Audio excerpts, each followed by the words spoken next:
Hi friends, good morning to all of you. कैसे हैं आप सब लोग?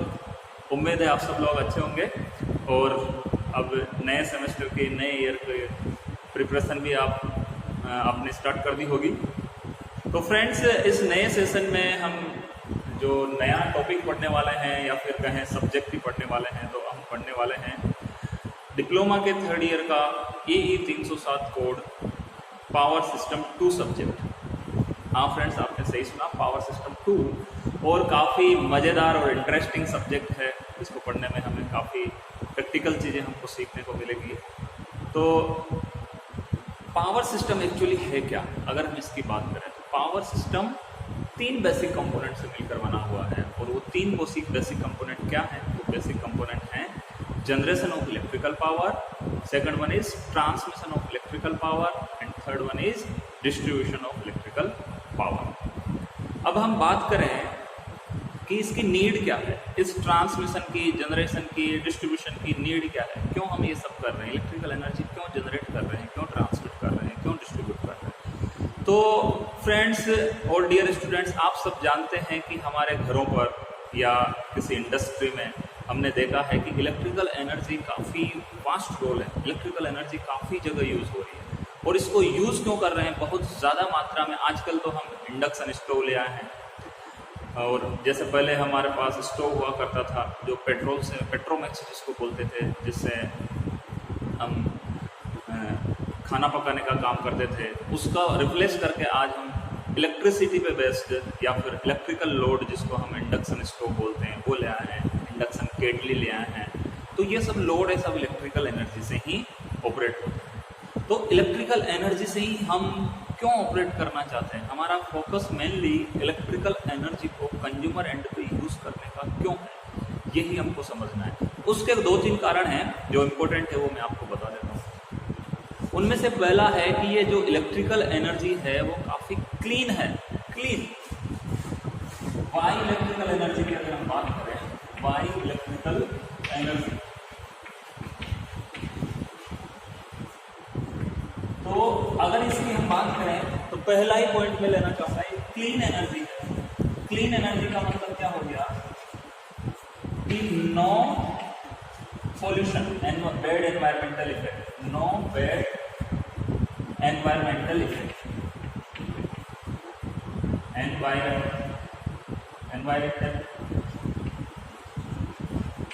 No bad environmental effect. और जो नो बैड एनवायरमेंटल इफेक्ट की बात हम कर रहे हैं, ये फ्रेंड्स कंज्यूमर एंड, आपको इसको समझना होगा। कंज्यूमर एंड पे, जैसे अगर हम बाकी एनर्जी सोर्सेज की बात करें, जैसे पेट्रोल की बात करें, डीजल की बात करें, तो इनके कंबंशन से क्या होता है, इनके कंबंशन से क्या होता है, धुआं बनता है। तो ये स्मोक बनता है। इस जो ये फ्यूल का कंबंशन होता है, जो फ्यूल का कंबंशन होता है उससे क्या बनता है, स्मोक बनता है, धुआं बनता है। तो वो एनवायरमेंटल पर बेड इफेक्ट, हमारा जो एनवायरमेंट है उस पर बेड इफेक्ट होता है उसका। लेकिन अगर हम इलेक्ट्रिकल एनर्जी के कंजम्पशन की बात करें तो इसके यूज़ होने से, इसके कंबंशन से या फिर इसको कंज्यूम होने से एनवायरमेंट पे कोई बेड इफेक्ट नहीं होता। ये फास्टर भी है, इसको हम फास्टर भी बोल सकते हैं। इसकी एफिशिएंसी भी अच्छी है। एफिशिएंसी भी क्या है, बेटर है। एफिशिएंसी बेटर है, फास्टर है, क्लीन एनर्जी है। तो ये सब कारण है कि हम क्या करते हैं, दिनों दिन हमारा जो टेंडेंसी है वो इलेक्ट्रिकल एनर्जी को कंज्यूम करने की है या इलेक्ट्रिकल एनर्जी को यूज करने की है। इसीलिए हम इलेक्ट्रिकल एनर्जी को जनरेट करते हैं। अब फ्रेंड्स, इलेक्ट्रिकल एनर्जी को हम जनरेट तो करते हैं, लेकिन कहाँ करें? तो उसके लिए हमको सूटेबल कंडीशंस फाइंड आउट करनी होती है। फॉर एग्जांपल, जैसे इलेक्ट्रिकल एनर्जी हम किससे जनरेट करते हैं, पावर प्लांट के थ्रू जनरेट करते हैं। तो सूटेबल पावर प्लांट लोकेशन हमको फाइंड आउट करनी होती है। तो जैसे थर्मल पावर प्लांट है, तो थर्मल पावर प्लांट के लिए हमको क्या चाहिए, तो कोल चाहिए हमको। तो जहाँ से हम कोल का ट्रांसपोर्टेशन इजीली हो, तो हम उसकी साइट लोकेशन होती है, उसके कई पैरामीटर होते हैं, उनमें से एक है कि कोल चाहिए। तो कोल इजीली वहाँ अवेलेबल हो जाए, ट्रांसपोर्टेशन का माध्यम अच्छा हो, तो हम वहाँ पर उसको एस्टेब्लिश करेंगे। दूसरा, पानी की काफ़ी ज़्यादा रिक्वायरमेंट है, तो जहाँ हमको इजीली वाटर मिल जाए वहाँ पर हम उसको एस्टेब्लिश करेंगे। ऐसे कई से टॉपिक हैं लेकिन हमारा सब्जेक्ट ऑफ इंटरेस्ट वो डिस्कशन करना नहीं है अभी, मैं सिर्फ जनरल बात बता रहा हूँ आपको, इसलिए मैं जो मेन चीज़ें हैं वही आपको बता रहा हूँ। वैसे ही हाइड्रो पावर प्लांट को अगर हमको एस्टेब्लिश करना हो तो हमको क्या है, रन ऑफ रिवर, जैसे हाइड्रो पावर प्लांट को एस्टेब्लिश करना है तो हमको क्या है, पानी डैम बनाना है, तो डैम की सूटेबल लोकेशन हमको चाहिए। तो जनरली ये सब एरिया हमको मैक्सिमम टाइम या कई बार हमको लोड जहाँ पर हम यूज़ करने वाले हैं इस इलेक्ट्रिकल एनर्जी को, जो कंज्यूमर एंड है, जहाँ पर कंज्यूमर रहते हैं वहाँ पर नहीं होके फार एंड पे होते हैं, दूर होते हैं। तो जहाँ फिजिबल कंडीशन होगी इनको एस्टेब्लिश करने की, वहीं पर हम इनको एस्टेब्लिश करेंगे। अब एस्टेब्लिश वहाँ पर कर लिया, लेकिन कंज्यूमर तो उनसे काफ़ी दूर है। फॉर एग्जांपल अगर हम छबड़ा पावर प्लांट की बात करें तो छबड़ा पावर प्लांट के आसपास कोई बड़ा कंज्यूमर एरिया नहीं है, तो वहाँ से हम इलेक्ट्रिसिटी को क्या करेंगे, ट्रांसमिट करेंगे एंड देन डिस्ट्रीब्यूट करेंगे। तो जनरेशन हम किसी एक पर्टिकुलर जगह पे कर रहे हैं जो फिजिबल कंडीशन वहाँ पर उसको जनरेट करने के लिए मिल रही है, फिर हम उस इलेक्ट्रिकल एनर्जी को ट्रांसफर करेंगे और फिर उसको डिस्ट्रीब्यूट करेंगे। तो जो हमारा ये पावर सिस्टम 2 सब्जेक्ट है वो जनरली है ट्रांसमिशन एंड डिस्ट्रीब्यूशन से रिलेटेड। किससे रिलेटेड है फ्रेंड्स? ट्रांसमिशन एंड डिस्ट्रीब्यूशन से रिलेटेड। ट्रांसमिशन एंड डिस्ट्रीब्यूशन, इन दोनों चीजों में transmission and second one is distribution. तो हम जो इस पूरे के पूरे सब्जेक्ट में पढ़ने वाले हैं वो यही पढ़ने वाले हैं कि कैसे इलेक्ट्रिकल एनर्जी ट्रांसफर होगी और कैसे इलेक्ट्रिकल एनर्जी को डिस्ट्रीब्यूट करेंगे, उसके क्या क्या पैरामीटर्स होंगे। तो यही हम आज के इस लेक्चर में पढ़ने वाले हैं। तो फ्रेंड्स होगा क्या कि एक जनरेटिंग स्टेशन होगा। सपोज करो ये जो मैंने सिंगल लाइन डायग्राम बनाया है, ये जो मैं सिंगल लाइन डायग्राम ये जनरेटिंग स्टेशन। यहाँ से हमने क्या किया, 11 किलो वोल्ट पे इलेक्ट्रिकल एनर्जी को जनरेट कर लिया या फिर इलेक्ट्रिकल पावर को जनरेट कर लिया। इस इलेक्ट्रिकल पावर को हम एक स्टेप अप ट्रांसफॉर्मर यूज करेंगे, स्टेप अप ट्रांसफॉर्मर यूज करेंगे 11 kV by suppose 132 kilo volt. 132 kilo volt का एक ट्रांसफॉर्मर यूज करेंगे और ये ट्रांसफॉर्मर से हम क्या करेंगे, इसके वोल्टेज को स्टेप अप कर लेंगे और उसके बाद हम क्या करेंगे, ये हो गया सपोज सेंडिंग एंड बस बार। इस इलेक्ट्रिकल एनर्जी को हम सप्लाई करेंगे कंज्यूमर एंड पर। तो इस इलेक्ट्रिकल एनर्जी को मैंने सप्लाई कर दिया ये ट्रांसमिशन लाइन के थ्रू कंज्यूमर एंड पर। तो ये हो गया सेंडिंग एंड वोल्टेज क्योंकि ये सेंडिंग एंड बस बार है, ये हो गया रिसीविंग एंड वोल्टेज क्योंकि ये रिसीविंग एंड बस बार है, और यहाँ पर हमने क्या लगा दिया, एक लोड लगा दिया। मैंने सपोज यहाँ पर एक लोड लगा दिया। ये लाइन का रिएक्टेंस है, इसको बोलेंगे हम ट्रांसमिशन लाइन, क्योंकि यहाँ से लेके यहाँ तक इलेक्ट्रिकल एनर्जी को हम क्या कर रहे हैं, ट्रांसमिट कर रहे हैं। तो इसको बोलेंगे हम ट्रांसमिशन लाइन। एक्स लाइन का मतलब है ट्रांसमिशन लाइन, और सपोज इसका जो रिएक्टेंस है वो XL, उसका रिएक्टेंस क्या है, XL। तो इस तरीके से इलेक्ट्रिकल एनर्जी को हम ट्रांसफर करेंगे। ये बेसिक एक मैंने सर्किट आपको बना के बताया कि कहीं जनरेटिंग स्टेशन पे हम इलेक्ट्रिकल एनर्जी को जनरेट करेंगे, उसके बाद सिंपली हम उसको स्टेप अप करेंगे। ये सब क्यों करेंगे अभी मैं आपको धीरे धीरे बताने वाला हूँ। उसके बाद हम क्या करेंगे, इस वोल्टेज लेवल को हम चेंज कर देंगे, बढ़ा देंगे। अब ये क्वेश्चन आपके माइंड में आ जाना चाहिए कि ये वोल्टेज लेवल को बढ़ा कर रहे हैं ट्रांसफर करने से पहले। देखो यहाँ पर हो गया जनरेशन, यहाँ पर हो गया ट्रांसमिशन। ये कौन क्या हो गया, यहाँ पर इलेक्ट्रिकल एनर्जी का ट्रांसमिशन, और यहाँ पर क्या हो गया, अगर इसको बोले तो ये लोड है, तो यहाँ पर क्या हो गया, डिस्ट्रीब्यूशन या फिर कंज्यूमर एंड। तो इसको बोल देंगे यहाँ से लेकर यहाँ तक को डिस्ट्रीब्यूशन। यहाँ पर एक और सपोज ये एक और लोड लगा हुआ है, और ऐसे ही यहाँ पर बहुत सारे लोड लगे हुए हैं। तो ये क्या हो गया, इलेक्ट्रिकल एनर्जी का डिस्ट्रीब्यूशन। तो ये हो गया डिस्ट्रीब्यूशन ऑफ इलेक्ट्रिकल एनर्जी। तो बेसिकली इस तरीके से हम इलेक्ट्रिकल एनर्जी को क्या करते हैं, ट्रांसमिट कर देते हैं, डिस्ट्रीब्यूट कर देते हैं और जनरेट कर देते हैं। तो एक सिंपल सर्किट आपको बताया। अब मैं इसका energy flow diagram power system का सिंगल लाइन डायग्राम एक्चुअल में आपको बना के बताता हूँ कि एक्चुअल में एनर्जी कैसे ट्रांसफर होती है और कैसे डिस्ट्रीब्यूट होती है। आपको एग्जाम्पल के थ्रू मैं आपको बताऊंगा ताकि आप इजीली इसको समझ पाए।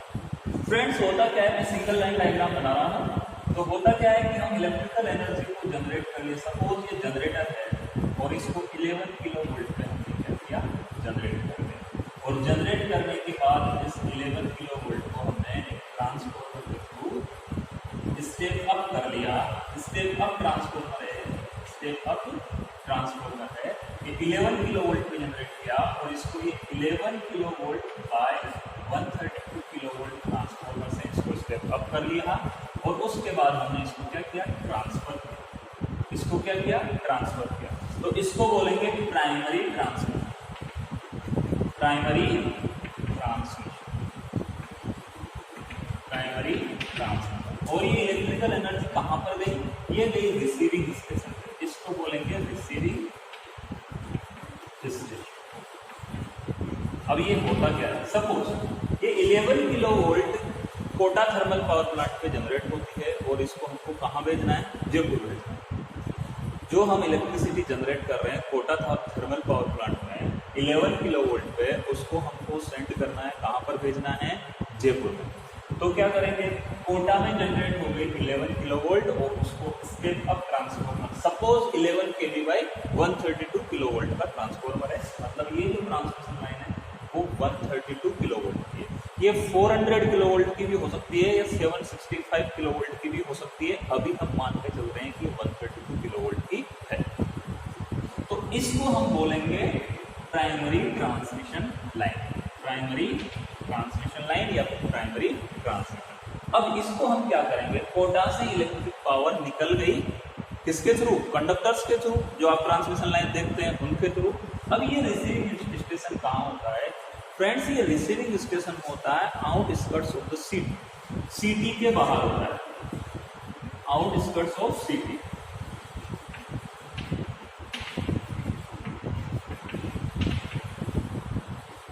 सिटी से काफी बाहर होता है। जैसे सांगानेर में 220 kV का एक जीएसएस है, तो सपोज अगर ये यहाँ से 400 किलो वोल्ट की लाइन है, 400 किलो वोल्ट की ही लाइन अगर हम मान लें 11 kV बाई 400 किलो वोल्ट, तो ये सांगानेर में एक रिसीविंग स्टेशन है 220 किलो वोल्ट का। कितने का, 220 किलो वोल्ट का। तो सपोज सांगानेर में एक जीएसएस पे इसको रिसीविंग स्टेशन पे इसको एनर्जी को हमने क्या किया, कलेक्ट कर लिया। और उसके बाद सांगानेर में से अब हमको क्या है, जयपुर की अलग अलग लोकेशन पे इसको ट्रांसमिट करना है। तो जयपुर में से अब यहाँ से हम क्या करेंगे, इसको, ये तो ये प्राइमरी ट्रांसमिशन। अब यहाँ से हम क्या करेंगे, इस इलेक्ट्रिकल एनर्जी को जयपुर के बाहर डिफरेंट जो लार्ज कॉलोनीज है वहां तक हमको इस पावर को लेके जाना है। तो अब हम क्या करेंगे, सपोज यहाँ पर सांगानेर से हमने एक लाइन ले गए मानसरोवर, तो यहाँ पर एक जीएसएस बना होगा, इसको बोलेंगे grid sub station, grid sub station. तो जैसे मानसरोवर में एक ग्रिड सब स्टेशन बना होगा, मानसरोवर, ठीक है। ऐसे ही कोई दूसरे एरिया में बना हुआ होगा, ऐसे ही कोई तीसरे एरिया में बना हुआ होगा, तो इसको हम बोल देंगे ग्रिड सब स्टेशन। जैसे मानसरोवर में हमारी सप्लाई आ गई, तो ये था प्राइमरी ट्रांसमिशन और ये कौन सा है, secondary transmission, secondary transmission, secondary transmission. अब जीएसएस की सप्लाई आ गई।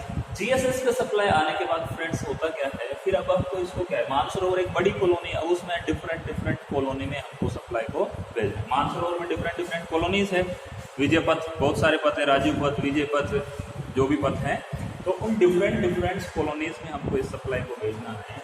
तो यहाँ से हम क्या करेंगे, डिफरेंट कॉलोनीज में सप्लाई को भेजेंगे। डिफरेंट कॉलोनीज में आप देख पा रहे हैं, नीचे नहीं देख पा रहे, साइड में बना, इसको मैं इधर बना रहा हूँ, ठीक है। ये यहाँ से चल रहा है ऐसे डॉट डॉट डॉट डॉट, ये देखो, इसको मैं बना रहा हूँ ऊपर की साइड, यहाँ से दिख रहा है आपको, देख पा रहे हैं, ये डॉट चली हुई आ रही है, ठीक है। तो यहाँ से हमने क्या किया, मानसरोवर से मानसरोवर की डिफरेंट कॉलोनीज में इसको भेज दिया। तो एक कॉलोनी में सपोज इधर भेज दिया, दूसरी कॉलोनी में इधर भेज दिया, और एक और कोई कॉलोनी जिसमें हमने सप्लाई को ले आया। अब यहाँ पर आया, तो यहाँ से जो यहाँ तक सप्लाई आई वो कौन सा है, प्राइमरी डिस्ट्रीब्यूशन। इसको क्या बोलेंगे, प्राइमरी डिस्ट्रीब्यूशन, प्राइमरी डिस्ट्रीब्यूशन। अब प्राइमरी डिस्ट्रीब्यूशन के बाद फ्रेंड्स क्या होगा, यहाँ पर हम क्या करेंगे कि यहाँ पर हम करेंगे कि एक स्टेप डाउन वोल्टेज ट्रांसफॉर्मर यहाँ पर यूज करेंगे। स्टेप डाउन ट्रांसफॉर्मर यहाँ दिख रहा है आपको, यहाँ पर हम स्टेप डाउन ट्रांसफॉर्मर यूज कर लेंगे एक और। ये स्टेप डाउन ट्रांसफॉर्मर यूज कर लिया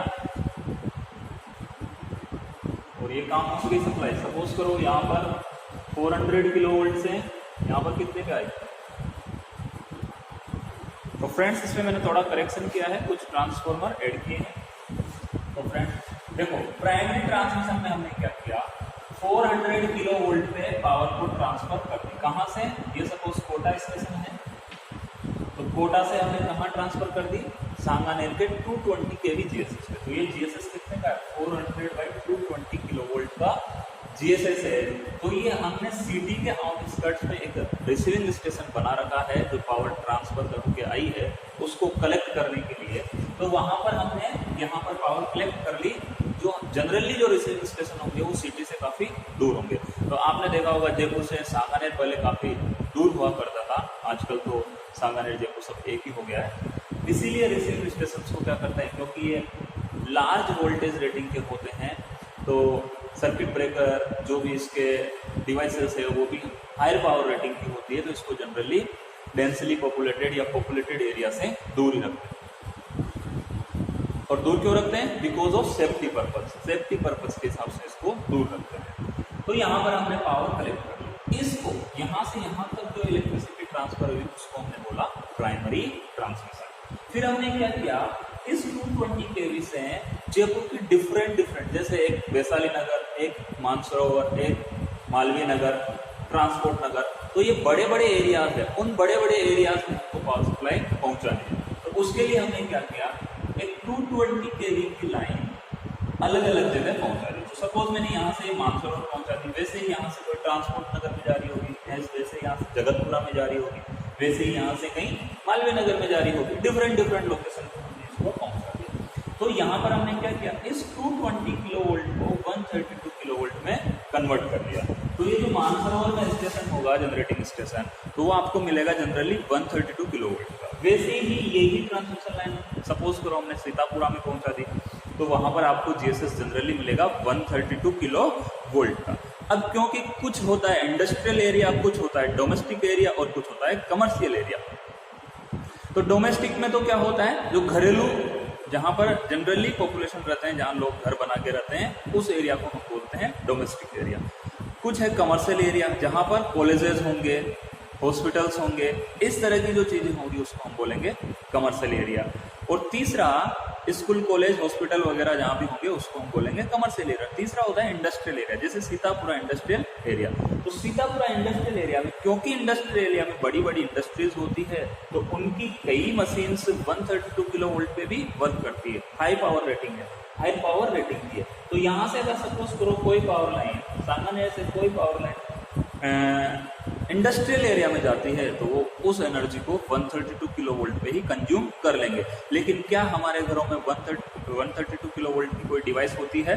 नहीं होती। तो हमको वापस वोल्टेज को क्या करना पड़ेगा, डाउन करना पड़ेगा। इसलिए हमने क्या किया, यहाँ पर जैसे मानसरोवर की कॉलोनीज में सप्लाई पहुंचानी है, लोगों को उस सप्लाई को यूज करना है, तो हमको इस वोल्टेज को क्या करना पड़ेगा, स्टेप डाउन। तो मैंने यहाँ पर ये 220 kilo volt by 132 kilo volt का एक ट्रांसफॉर्मर यूज कर लिया और इससे वोल्टेज को स्टेप डाउन कर लिया।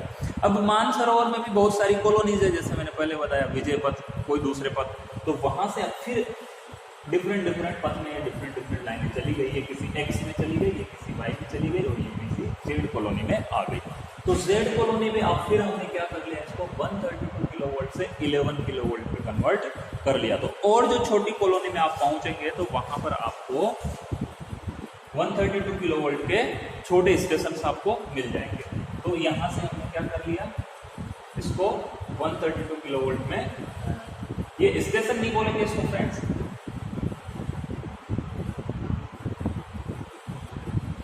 तो फ्रेंड्स इसको स्टेशन नहीं बोलेंगे, स्टेशन नहीं बोलते। यहाँ पर एक थोड़ी सी मिस्टेक मैंने कर दी है, वो मैं आपको क्लियर कर देता हूँ। यहाँ पर मैंने क्या किया, यहाँ पर 11 किलो वोल्ट पे जो कोई इंडस्ट्री है जो 11 किलो वोल्ट के वोल्टेज को भी यूज कर रही है, तो उसके लिए ये सप्लाई हमें, ऐसी कोई इंडस्ट्री है, ऐसा कोई कमर्शियल कंज्यूमर है जो अगर पावर सप्लाई 11 किलो वोल्ट पर यूज़ कर रहा है, तो उसके लिए मैंने ये, उसके हिसाब से मैंने ये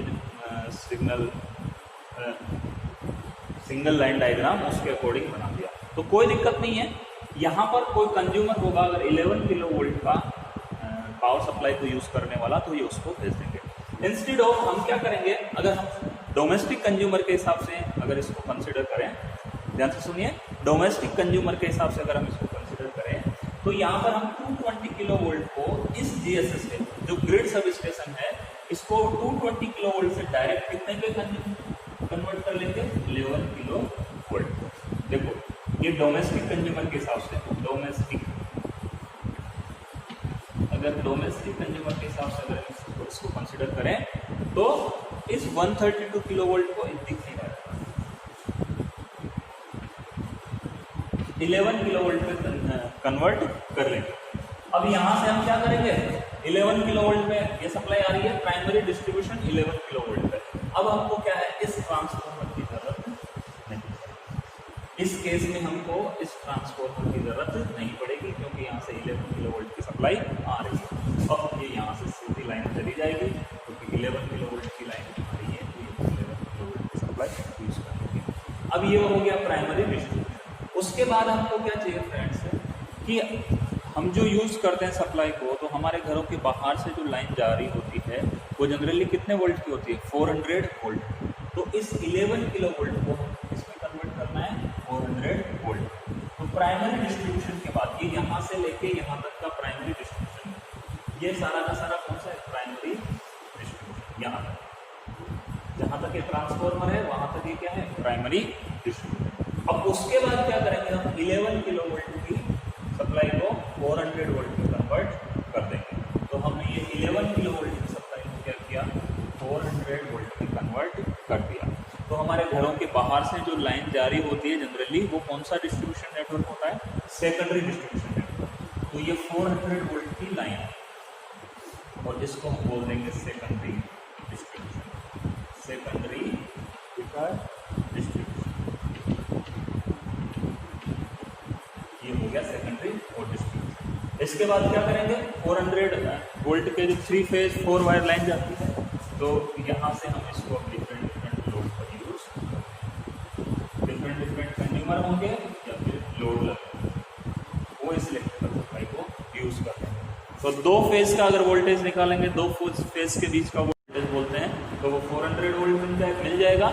और अगर एक फेज और न्यूट्रल के बीच का वोल्टेज निकालेंगे, तो वो हमको 220 या 230 वोल्टेज मिल जाएगा, जिस वोल्टेज की सप्लाई हमारे घरों में आती है, क्योंकि हमारे घरों में 220 से 230 वोल्ट की सप्लाई ही पहुंचती है। तो इस तरीके से पावर फ्लो होती है जनरली हमारे पावर सिस्टम नेटवर्क में। तो आज के लेक्चर के लिए इतना ही सफिशिएंट है।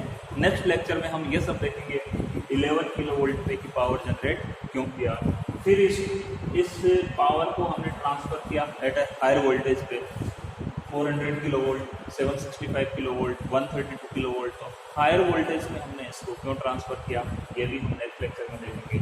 उसके बाद मैंने यहाँ पर कहा कि इसको 400 वोल्ट पे ही हम सप्लाई को यूज़ करते हैं। जो डोमेस्टिक कंज्यूमर्स होते हैं वहाँ पर मैक्सिमम 3 फेज सप्लाई हम घर में ले सकते हैं अगर ज़्यादा लोड है तो, अदरवाइज हम सिंगल फेज सप्लाई यूज़ करते हैं तो 220 वोल्ट पे हम उसको यूज़ करते हैं। तो ये सब चीज़ें हम आपको नेक्स्ट लेक्चर में देखने वाले हैं। तो आज के लेक्चर के लिए इतना ही। Thank you very much.